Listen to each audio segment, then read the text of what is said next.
गप नहीं करिए, सुनिए। सबसे पहले समझेंगे कॉस्मिक रेज क्या है। तो ये पृथ्वी के आउटर स्पेस से आने वाला रेज है। ये हाई पेनिट्रेटिंग या कह सकते हैं हाईली एनर्जेटिक होता है।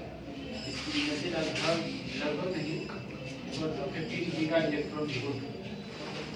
अब सबसे पहले समझेंगे इसका नाम कॉस्मिक रेज है। गप नहीं।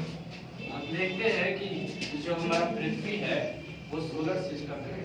सोलर सिस्टम सूर्य और जो ग्रह है उनको हम सोलर सिस्टम नाम देते हैं। लेकिन इसके बाहर का जो स्पेस है उसको हम कॉस्मस कहते हैं। कॉस्मस कहते हैं।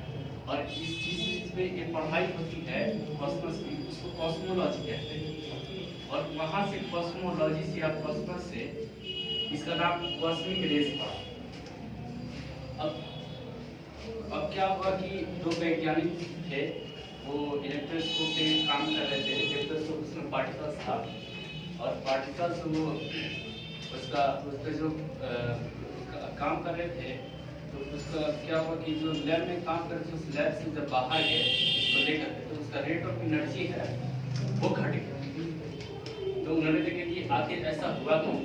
तो वो समझे कि जो पृथ्वी का जो रेडिएशन है इससे हुआ होगा।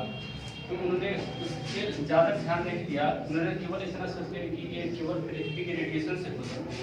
उन्होंने ज़्यादा ध्यान नहीं दिया। लेकिन इस बात को ऑब्जर्व हीस नामक वैज्ञानिक उनको जब ये पता चला तो उन्होंने एक पर 1911 में एक्सपेरिमेंट किया। और एक्सपेरिमेंट ये किया कि आखिर ये कैसे हो सकता है।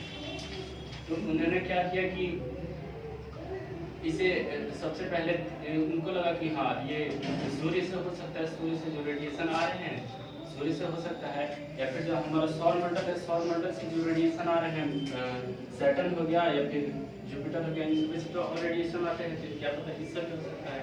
उन्होंने इसको दिन में रह करके जो इलेक्ट्रोस्कोप है उनको इसको दिन में सबसे पहले ऑब्जर्व किया। तो दिन में देखा तो उसका रेट ऑफ एनर्जी का जो पार्टिकल्स का जो एनर्जी था वो तो थोड़ा घटा। लेकिन क्या हुआ कि रात को इसको फिर ऑब्जर्व किया।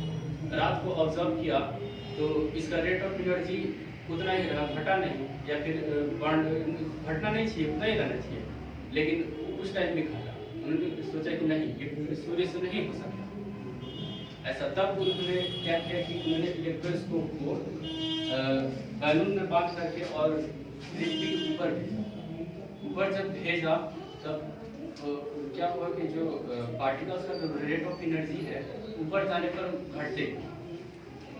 तो उन्होंने फिर उनके दिमाग में आया कि हाँ ये क्या हो सकता है कि कॉस्मिक रेज आउटर स्पेस से कोई ऐसा रेज आता होगा जिससे इनका जो पेनिट्रेटिंग पावर है वो घट रहा है, रेट ऑफ एनर्जी घट रहा है। तो ये सब बात हुई।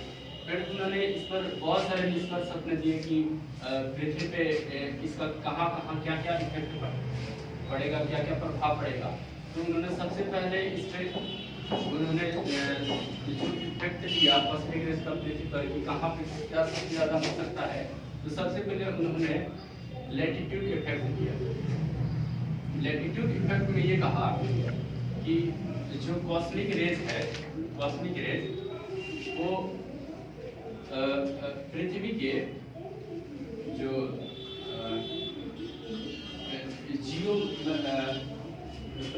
जियोमैग्नेटिक पोल है और जियोमैग्नेटिक इक्वेटर है इस पर ध्यान दिया उन्होंने। और उन्होंने जियोमैग्नेटिक पोल पे कहा कि जो ये पोल है इस पर इसका जो इफेक्ट है कॉस्मिक रेज का वो सबसे ज़्यादा है।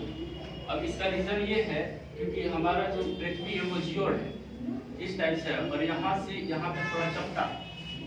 तो जो मैग्नेटिक फील्ड है यहाँ पे सबसे ज़्यादा होगा। इसका सबसे ज़्यादा झुका होगा यहाँ पे इसका जो है लैटिट्यूड इफेक्ट पोल पे सबसे ज़्यादा होगा। और यहाँ पे देखा जाए इक्वेटर पे कम होगा क्योंकि आपको मैग्नेटिक थोड़ा कम होगा। ये देखा। अब बात है यहाँ पे लैटिट्यूड कर देते हैं। फिर उन्होंने कहा कि चलो अब इसका ईस्ट वेस्ट पे क्या इफेक्ट पड़ता है। तो उन्होंने ईस्ट वेस्ट पे इसका इफेक्ट देखा उन्होंने। तो ईस्ट वेस्ट पे उन्होंने जब इफेक्ट देखा तो जो ये पृथ्वी है वो हमारा अगर सूर्य का जो चक्कर लगाता है ना सूर्य का वो वेस्ट टू ईस्ट लगाता है। वेस्ट टू ईस्ट लगाता है तो जो कॉस्मिक रेज आ रहा है, कॉस्मिक रेज, तो ये जो ऐसे घूम रहा है ना, तो इसका इस के अपेक्षा इसका 14% जो है क्या कहते हैं रेडिएशन 14% ईस्ट से ज़्यादा है। इन्हें सबसे पहले वेस्ट से ज़्यादा आता है 14% ईस्ट की अपेक्षा वेस्ट में ज़्यादा है। ये उन्होंने बात की यहाँ पे। अब इसका कारण भी बताया क्योंकि अर्थ का जो है ये वेस्ट की ईस्ट घूम रहा है, तो फ्लेमिंग के लेफ्ट हैंड के रूल आप जानते हैं कि जो होता है ये सब कैसे होता है ना। फिर उन्होंने एल्टीट्यूड इफेक्ट भी दिया।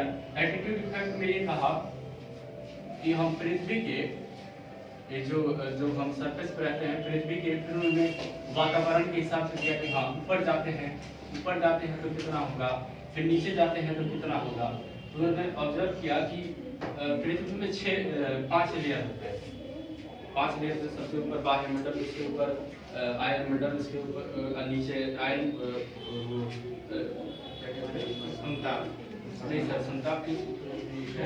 ओजोन मंडल, ओजोन के बाद समताप, उसके बाद सौर मंडल। तो सौर मंडल में पार्टिकल्स होते हैं, पार्टिकल्स की संख्या ज़्यादा होती है और मंडल की अपेक्षा। यहाँ पे जो कॉस्मिक रेज आ रहा है तो हाईली पेनिट्रेटिंग है, हाईली एनर्जेटिक है। तो यहाँ पे जो पार्टिकल्स है, पार्टिकल्स से जब ये बढ़ रहा था, तो ये हमारे बॉडी में पड़ेगा तो हमारी बॉडी इतनी छेड़ सकती है, इतना हाईली पेनिट्रेटिंग है। तो जब ये अचानक इस पार्टिकल्स पे पड़ता है तो इसमें एनर्जी फिर उनका उसका उत्सर्जन हो जाता है, इमिटिंग हो जाता है।